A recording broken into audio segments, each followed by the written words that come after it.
예수 그리스도 이름으로 하나님 말씀 함께 나누는 시간 갖도록 하겠습니다. 오늘 사무엘하 개론이 되겠습니다.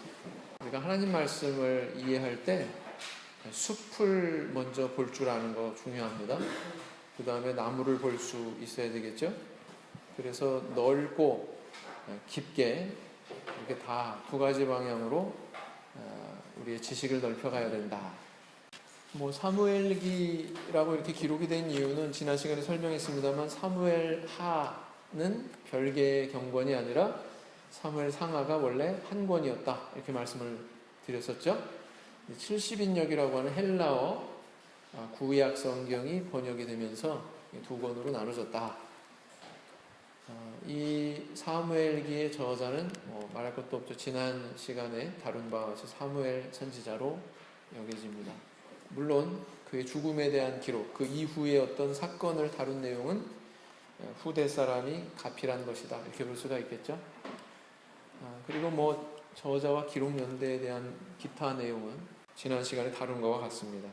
다만 여기서 이 야살의 책이라고 하는 별도의 성경 이외의 책이 인용이 되고 있죠.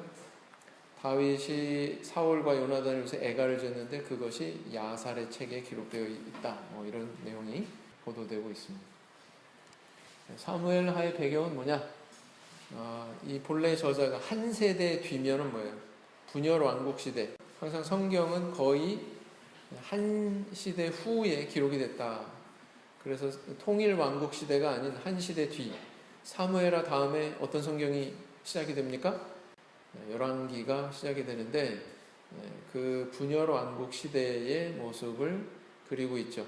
바로 그 시대의 저자들이 바로 앞세대, 그러니까 바로 이 사무엘기가 기록이 된 그 앞세대의 내용을 다룬 것이다. 그러다 보니까 그런 후세대의 어떤 의도가 여기에 들어가 있다. 그래서 여기서 비춰주고자 하는 것은 뭐냐? 본래 우리 민족은 북이스라엘, 남유다 갈라진 것이 아니라 한 민족이다 라는 것을 가르쳐주고, 또 하나님의 주권적 섭리에 의해서 역사가 전개되고 있는 것이다 라는 것을 가르쳐주기 위해서 본서를 기록하고 있습니다. 사사 시대에서 왕정 시대로 이렇게 제도는 바뀌었지만, 사람이 무슨 그 정치 체제를 통해서 이 역사를 주관해 나가는 것이 아니라 사람 뒤에 서 계신 하나님께서 이 역사를 주관해 나가는 거다. 사울이나 다윗 이런 게 아니다. 그 뒤에 그들을 왕으로 세우시고 그들에게 명령하시고 당신의 뜻대로 이끄시는 하나님이 서 계신다. 바로 이것을 가르쳐주고 있죠. 그러기 위해서 본서를 기록하고 있다. 그럼 내용은 어떻게 전개될까요? 내용은 크게 나눠서 세 부분으로 나뉘어진다, 이렇게 볼 수가 있습니다. 단순합니다. 1장부터 10장, 11장부터 20장, 10장씩 떨어지니까 기억하기 좋으시죠? 그 다음에 21장부터 24장, 이렇게 세 토막으로 나눌 수 있다. 1장부터 10장, 다시 말하면 제1부의 내용은 뭐냐? 채워볼까요? 사울이 죽은 후 다윗은 우선 통일 왕조가 아니라 한 지파의 임금으로 임명이 되죠. 유다 지파의 왕으로 추대됩니다. 그리고 이어서 전 통일 이스라엘의 왕으로 즉위하게 되는데, 이 특이한 점은 뭐냐면 전반부에 다윗 왕이 즉위해서 무슨 업적을 남겼다, 무슨 사업을 했다, 나라를 어떻게 가꿨다, 그런 내용보다도 사울과 요나단의 죽음에 대해서, 사울 왕과 요나단의 죽음에 대해서 어떠했다, 또 그 밑에 장군인 아브넬의 그런 죽음에 대해서 어떤 태도를 보였다, 또 이스보셋이 피살된 사건에 대해서 어떠했다, 이런 내용이 기록이 돼 있어요. 초점이 뭘까요? 거기서 말하고자 하는 게 뭔가?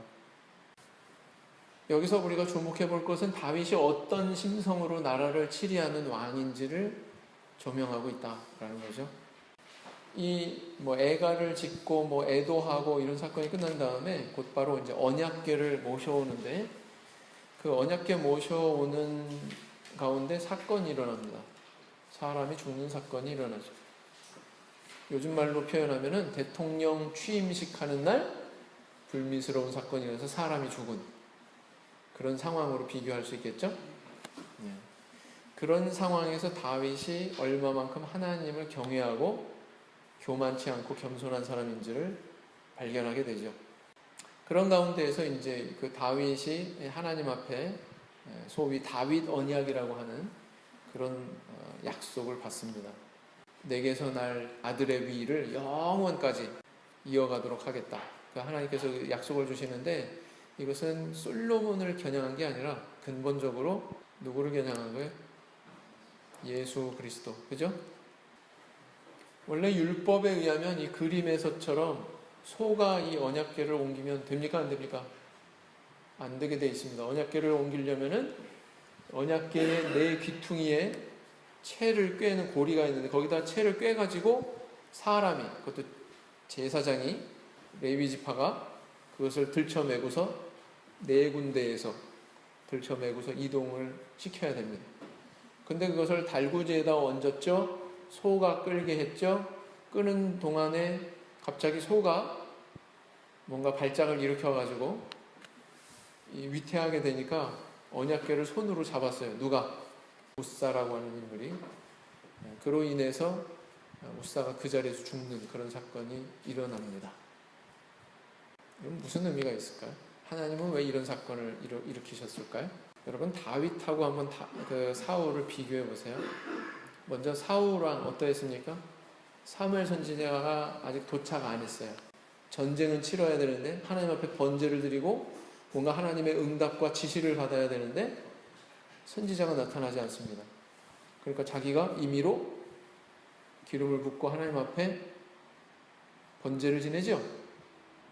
제사장의 권한을 침해했어요. 하나님의 율법의 선을 넘었어요. 그리고 나서는 뭐예요? 사무엘 선지자가 도착하니까 변명을 늘어놓습니다. 다윗은 어땠습니까? 만약에 사울 왕이 다윗과 같은 이런 상황을 만났다면 어떻게 처신했을까요? 어거지로라도 언약궤 옮겨가지 않았을까? 그런 생각을 해봅니다. 바로 이 언약궤는 하나님의 임재의 상징이기 때문에 그의 왕권을 인정하고 하나님이 그와 함께 해주신다. 정당화시키는. 근데 생각해 보세요. 그걸 끌고 오다가 사람이 죽었어요. 어떻게 보면은 너 왕으로 오르는 거 내가 탐탁치 않게 여긴다. 이런 음성으로 받을 수도 있지 않습니까? 그죠? 근데 다윗은 겸비했습니다. 겸손했어요. 어거지로 막 끌고 오고 사람 죽든 안 죽든 뭐 사건이 있건 없건 그냥 끌어오는데 집착한 게 아니라 납작 엎드렸어요. 오베데돔의 집에 그게 머물러 두게 하면서 한참을 관찰을 합니다. 근데 거기에 그 집이 그 언약궤로 인해서 축복받고 막 이렇게 흥왕해지고 한다는 소식을 듣고는 다시 가서 원래 율법대로 사람들이 매개하고 자기는 그 앞에서 춤을 추면서 오죠. 그래서 그가 얼마나 하나님 앞에 겸손한 사람이었나. 사울왕 같으면 막 권위 부리고 말이죠. 그 권위 때문에 그 권위 세우는 것을 너무 소중하게 여겨가지고 막 안 되는 것도 어거지로 하나님의 뜻 아닌 것도 막 어거지로 하는 그런 사람이었는데 다윗은 철저하게 하나님의 음성에 주목하는 사람이었다는 걸 보여주고 있는 거죠. 그 다음에 이제 그런 다윗에게 하나님께서는 다윗 언약을 주셨다고 그랬는데 이 다윗 언약은 바로 메시아, 예수 그리스도를 가리키는 예언이다. 그리고 이제 이렇게 블레셋, 암몬, 아랍 연합군을 격퇴하는 그런 시적에 대해서 짧게 기록을 하고 있죠. 그게 이제 10장까지 내용인데 또 여기서 우리가 돋보이는 것은 뭐냐면 사울 왕은 원수지만 요나단은 서로 목숨을 주고 받을 만큼 아주 가까운 그런 사이였는데 사울 왕의 손자이기 때문에 미워한 게 아니라 요나단의 아들이기 때문에 무비보셋을 받아들이고 그의 상에서 같이 밥을 먹도록 하는 그런 은총을 내리죠. 여기서 이제 우린 다윗의 그런 또 아름다운 신성을 발견하게 됩니다. 자, 그런데 이제 11장부터 20장까지가 바로 다윗의 범죄와 징계와 그와 관련된 시련. 여러분 한번 생각해 보세요. 24장 중에서 무려 10장이 다윗의 범죄와 그로 인해서 그 집안에 일어난 평지풍파, 시련, 징계 여기에 대한 내용이에요. 여러분 성경이 어디에 초점이 있는지를 잘 아셔야 돼요. 왕이 등장합니다. 왕의 얘기는 꺼내고 있습니다만 세상 역사책 같으면 그 왕이 뭘 짓고 뭘 어떻게 했고 어떤 제도를 하고 어떤 치적을 남겼다 이런 데 집중하겠지만 성경은 그렇지 않다는 거예요. 다윗의 이런 범죄와 그로 인한 그 집안에 일어난 엄청난 소용돌이를 왜 기록을 하고 있느냐, 우리는 거기에 초점을 맞춰야 된다.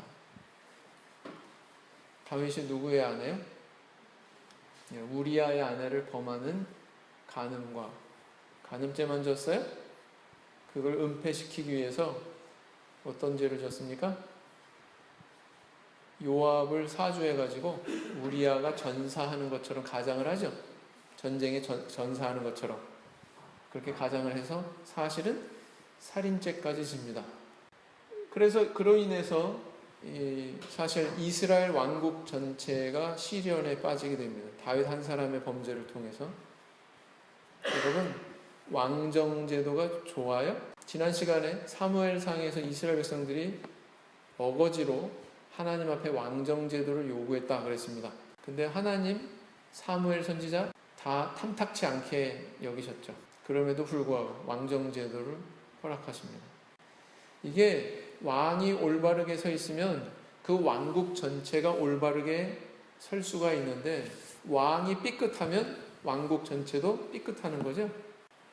다윗의 모습을 통해서 인간은 전 역사를 통해서 완전한 인간은 단 한 명도 없다라는 거 다시 한번 우리가 생각을 하게 되죠. 우리아의 처 밧세바가 목욕하는 장면을 왕궁 지붕에 거닐다가 목격하고는 그를 궁으로 불러들입니다. 그리고 관계를 맺죠. 그리고는 우리아의 손에 편지를 들려보내가지고 요압한테 우리아를 이러이러한 상황에서 전사하게 만들어라. 사주를 하죠. 얼마나 기가 막힙니까?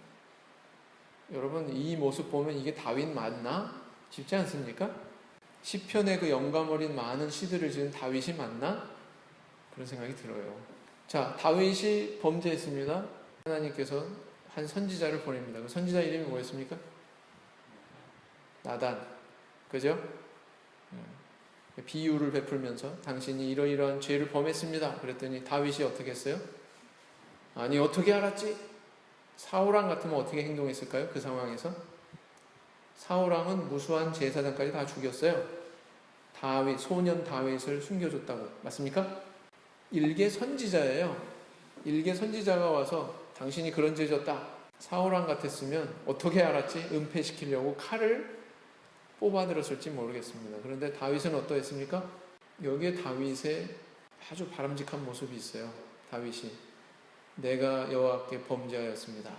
고백하죠? 그런데 그 다음의 선언이 더 놀랍습니다. 나단이 뭐라고 그랬어요? 여호와께서도 당신의 죄를 사하셨으니 당신이 죽지 아니하려니와 그랬어요. 죄를 고백하는 그 자리에서 나단 선지자가 뭘 선언합니까? 죄사함을 선언합니다. 엄청난 선언 아니에요?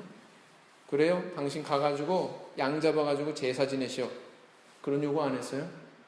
죄를 고백하니까 그 자리에서 여호와께서도 당신을 사하셨으므로 죽지 아니하려니와 그랬답니다. 잘못을 고백했을 때 이미 죄 사하셨어요. 자, 그러면 또 묻겠습니다. 죄 사했다고 분명히 이야기했는데 그 다윗의 죄로 인해서 이후에 하나님의 징계가, 하나님의 회초리가 그에게 가해집니다. 죄 사했다고 하는 거와 그 선언과 그 죄로 인해서 그에게 내려지는 징계와는 같은 걸까요? 아니면 별개일까요? 죄 사했다고 그랬잖아요. 그렇게 선언했지만 그 집안에 어떤 소용돌이가 일어났어요? 밧세바로 태어난 첫 아이가 죽었어요. 징계예요, 아니에요? 암논이 이복누인 공주를, 이름이 뭐예요? 다말을 범합니다.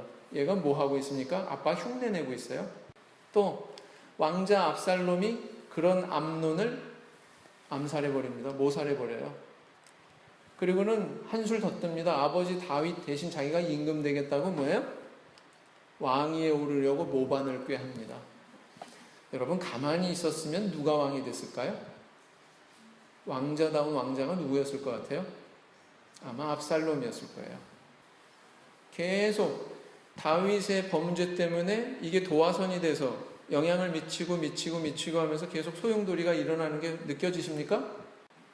압살롬을 피해서 도피하는 그 순간에 다윗을 향해서 저주하는 인물이 한 사람 등장합니다. 시므이. 가거라 비루한 자여 그러면서 막 저주하죠. 돌 던지면서. 맞습니까? 아비새가 옆에 있다가 가서 제가 처단할까요? 죽여버릴까요?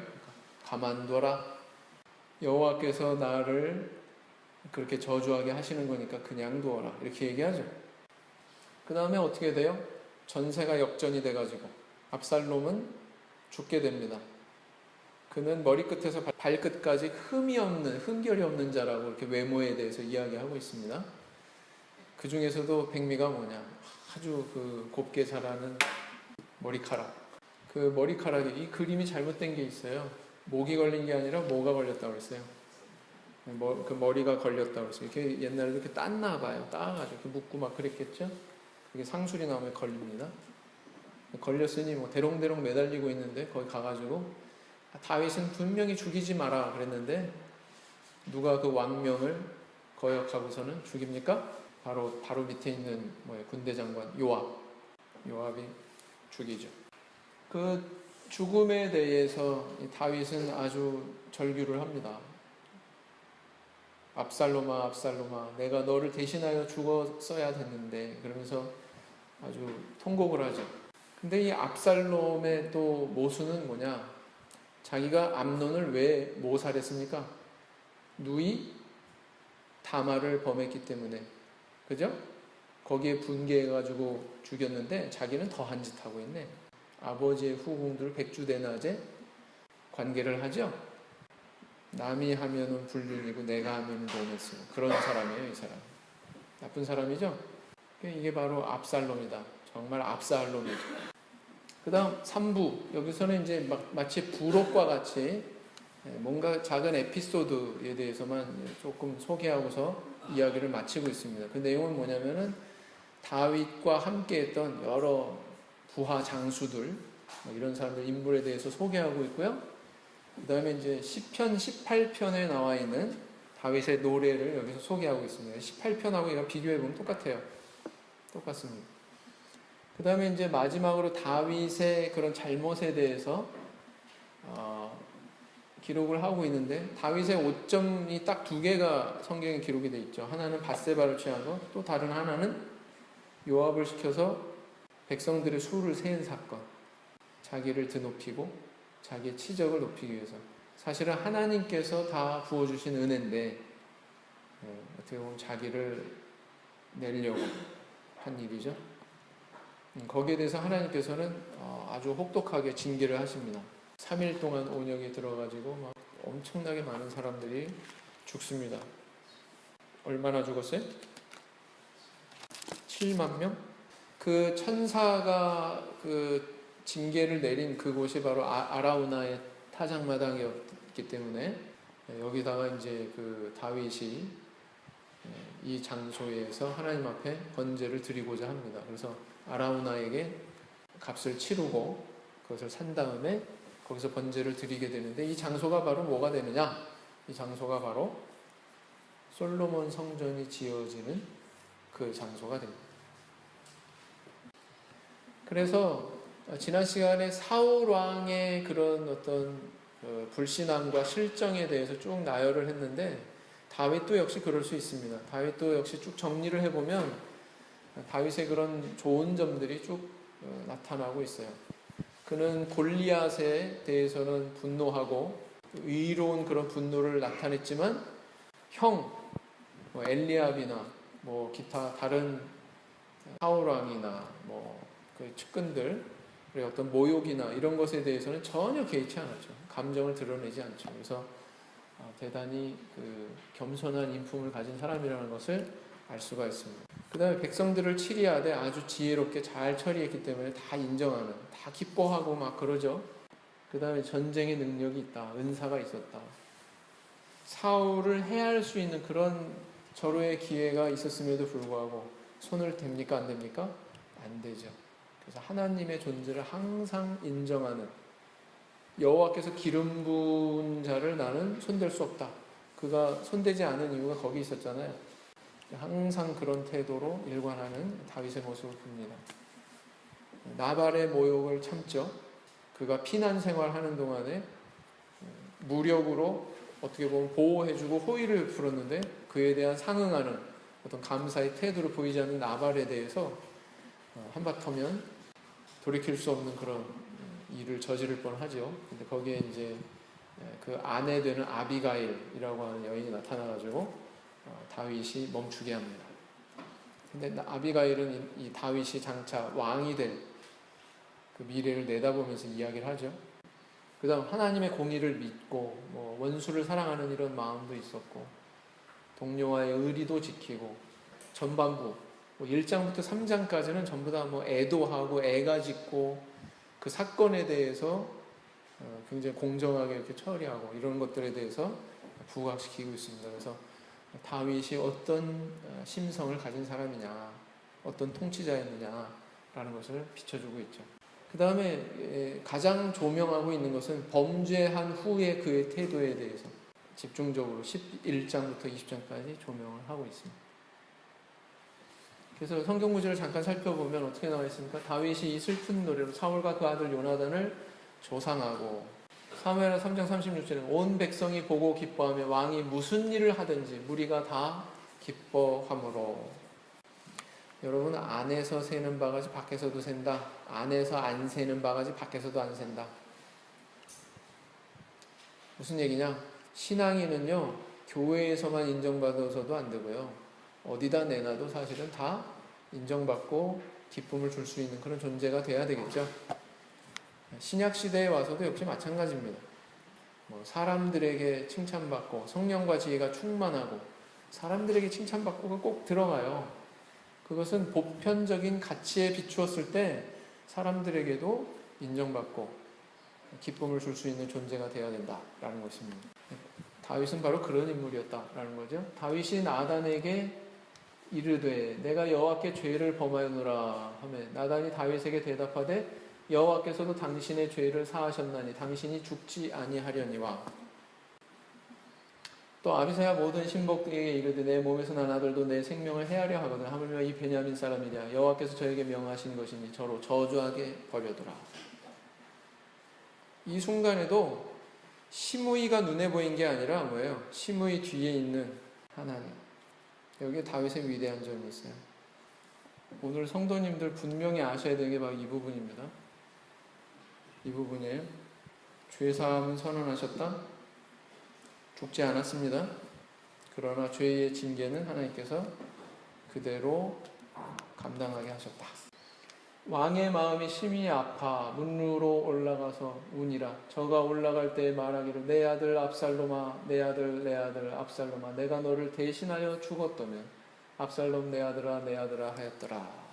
밧세바가 낳은 그 갓난 아이 핏덩어리가 죽은 걸로 시작된 그 집안의 평지풍파가 압살롬의 또 죽음으로 막을 내리죠. 그래서 사무엘하를 여는 열쇠는 뭐냐? 다윗의 영혼, 심성이다. 다윗이 뭘 짓고 뭘 제도를 만들고 적을 물리치고 영토를 확장하고 그런 거 아니고, 성경의 관심은 철저히 어디에 있습니까? 다윗의 영혼, 그의 심성, 여기 있다. 범죄와 회개에 대한 다윗의 태도, 아까도 말씀드렸습니다만 무려 10장이나 되는 분량을 바로 이 주제에 초점을 맞추고 있죠. 전반부 1장부터 10장도 별 내용 아니에요. 21장, 24장도 부록에 불과해요. 초점은 다 11장부터 20장에 다 모아져 있다. 범죄와 그 범죄로 인해서 일어난 모든 상황에 대해서 다윗은 어떤 신앙을 나타냈나, 하나님에 대한 어떤 신앙의 겸비함을 드러냈나, 이것이 여기에 초점이다. 사무엘하의 특징, 다윗의 개인적인 사건을 중심으로 기록한 책이다. 민족의 영 다윗을 인간적 관점에서 미화하거나 과장하지 않고 사실 그대로 묘사하고 있다. 세상에 얼마나 그 군주들은 역사를 왜곡합니까? 미화시키고 진실은 감추어 버리고 뭔가 자기의 어떤 치적이나 그런 것들을 더 드러내고 자기의 치부는 오히려 삭제해 버리고 그런 일이 얼마나 많아요. 그러나 성경은 그대로 다윗과 같은 그런 큰 임금의 그런 치부에 대해서 성경은 그대로 기록을 하고 있다. 무려 10장이다. 다윗의 이야기를 통해서 성공, 실패, 희노애락에 굴곡 있는 인생의 전형을 보여준다. 다윗의 범죄와 그로 인한 징계 가운데서도 하나님은 당신의 은혜와 자비를 나타내 보이시죠. 다윗이란 인물을 통해서 그리스도를 예표하고 있다. 그래서 교훈은 뭐냐? 이 세상에 완전한 의인은 하나도 없다.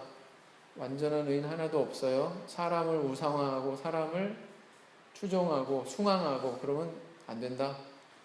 누구만? 하나님만, 여호와 하나님만 섬기고 숭앙해야 된다. 원수를 사랑하는 신앙에 하나님의 축복이 있다. 끊임없이 다윗의 그런 영혼, 다윗의 심성을 조명하면서 이야기하는 게 뭐냐면은 그런 원수에 대한 사랑, 용서 이런 거죠. 그 다음 좋은 인격의 사람이 좋은 통치자일 수 있다. 그 사실을 다윗을 통해서 우리에게 보여줍니다. 우리 성도님들도 다 통치자일 수 있어요. 가정의 통치자, 자기가 몸담고 있는 작은 사회의 통치자, 그 다음 죄인은 자복하고 회개하는 태도가 있어야 한다. 그것을 모범적으로 보여준 임금이 바로 다윗이다. 죄는 용서받을 수 있으나 징계와 죄의 열매는 피할 수 없다. 이게 핵심이죠. 아까 관련 구절과 연관지어서 말씀드리면 이게 오늘의 핵심입니다. 그래서 오늘 여기까지 다뤘습니다. 잠깐 묵상 기도 하시겠습니다.